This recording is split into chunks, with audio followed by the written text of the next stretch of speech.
क्यों लगता है डर? किसी भी कंपटीशन की जो एग्ज़ाम्स होते हैं उसको फेस करने से चंद दिनों पहले या चंद घंटों पहले दिमाग में एक अलग टाइप का डर क्यों रहता है? ये एक सामान्य प्रक्रिया है। ज़्यादातर कॉम्पिटिटिव एग्ज़ाम्स को फेस करने वाले स्टूडेंट्स या एस्पिरेंट्स जितने भी होते हैं, अधिकतर लोगों के साथ में ये चीज़ रहती है। कुछ लोगों को अंदर से हेजिटेशन होती है, कुछ लोगों को अंदर से एक स्पेशल टाइप की फीलिंग होती है कि पता नहीं क्या होगा, होगा या नहीं हो पाएगा, मैं कर पाऊँगा, कर पाऊँगी या नहीं कर पाऊँगा, नहीं कर पाऊँगी। सामान्य प्रक्रिया है, सामान्य डर है, लेकिन होता या उसका होना स्वाभाविक है। जिस किसी भी व्यक्ति के साथ में, कैंडिडेट के साथ में अगर इस प्रकार का कोई डर, कोई फीलिंग या इस प्रकार की कोई दिमाग में कोई ऐसी चीज़ चल रही है, तो ये सामान्य प्रक्रिया है। देखिए, इसको बोलते हैं अननोन फोबिया।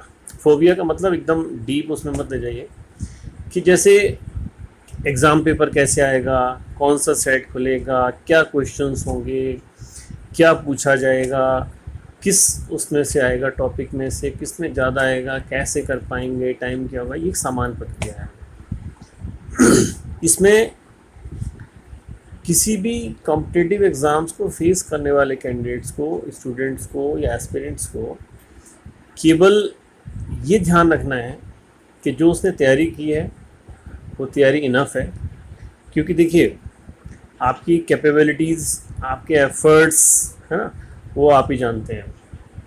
आपने कैसी कोचिंग ली है, आपने कैसी पर्सनल स्टडीज़ की हैं, आपने क्या नोट्स बनाए थे, आपने क्या गाइड्स लिए, आपने किसको मेंटर माना, किसको ट्यूटर बनाया, ये सारी चीज़ें जो हैं, इसमें इतना घबराने की ज़रूरत नहीं है।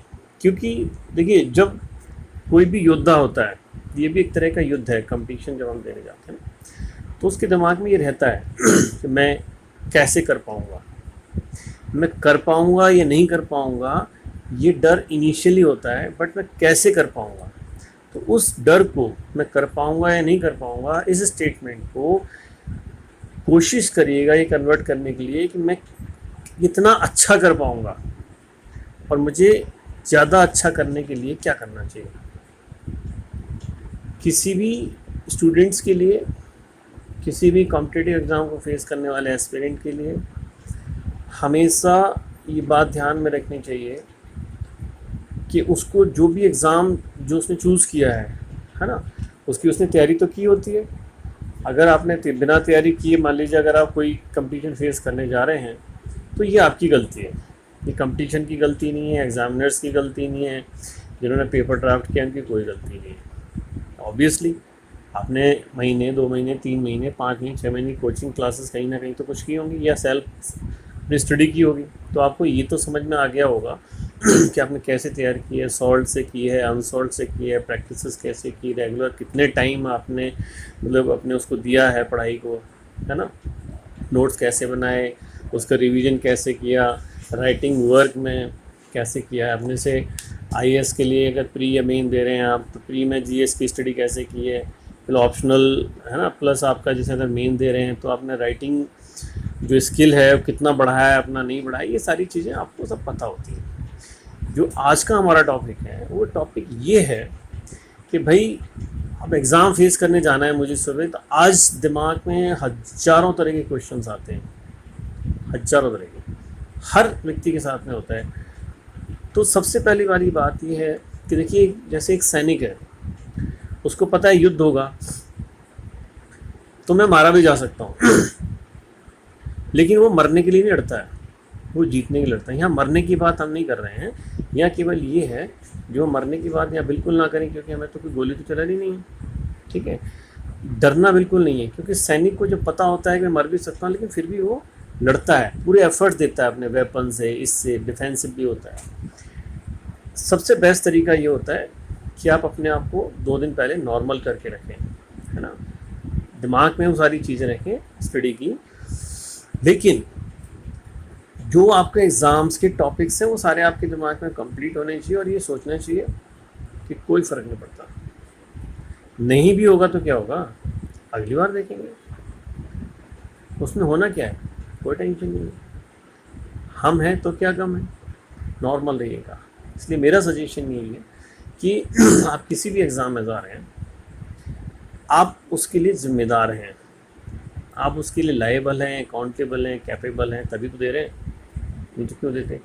तो जब आपने इतनी सारी तैयारी कर रखी है, फिर आपको डर किस चीज़ का है, डरने की तो आपको कोई ज़रूरत है ही नहीं, किसी भी तरह से डरने की कोई ज़रूरत नहीं है। ठीक है, ध्यान से एग्ज़ाम दीजिए, मस्ती से, कोई डरने की ज़रूरत नहीं है। जो आपके बुज़ुर्ग हैं उनका आशीर्वाद लीजिए, टीचर्स को याद करिए और अपने एग्ज़ाम को मस्त लीजिए। हाँ, लेकिन जब आप एग्ज़ामिनेशन रूम में एंटर कर जाते हैं, अपने एग्ज़ाम पेपर को, क्वेश्चन पेपर को ढंग से पढ़िए, जो इंस्ट्रक्शंस ऊपर दी जाती हैं उनको आप ध्यान से पढ़िए, समझ लीजिए। एक मिनट बहुत होता है, 60 सेकंड का मतलब ये होता है कि आप उसको 3 बार पढ़ लें। इंस्ट्रक्शन को पढ़ने में 1-2 मिनट लगाइए, कोई दिक्कत नहीं है। और उसके बाद में जो जो क्वेश्चंस आपको आते जा रहे हैं उनको आराम से टिक करिए, जो भी उसका प्रोसेस है, राउंड अप करना है, टिक करना है, या जो भी है ना। अगर लिखना है तो लिखेंगे भी उसमें, आप लिखने का अगर मान लीजिए उसमें कुछ इस तरह की चीज़ें राइटिंग स्किल्स का है तो करिएगा। बट जो मेरा सजेशन है मेन वो यही है कि be cool and be attentive. 2 चीज़ अगर आपने आजमा ली, be cool and be attentive. Cool का मतलब ये है कि क्या एग्ज़ाम में पूछा गया है, क्या इंस्ट्रक्शन दी गई है, क्या चीज़ें में ध्यान रखनी है, राउंड काला काला करना है, वो सर्कल्स को काला करना है, या टिक लगाना है, या कुछ और तरीके हैं उसके, है ना, या क्वेश्चंस का आंसर हमें इनवर्ड्स लिखना है ना। बस इतना ध्यान रखिएगा, बाकी टेंशन लेने की कोई ज़रूरत नहीं है। बहस करिए अपना, और रियलिटी यही है कि जितनी आपने तैयारी की है उतने ही क्वेश्चंस आप अटैम्प्ट कर पाएंगे, और जितने क्वेश्चंस आप अटैम्प्ट कर पाएंगे उतने आपके मार्क्स आएंगे। ठीक है, दैट्स ऑल।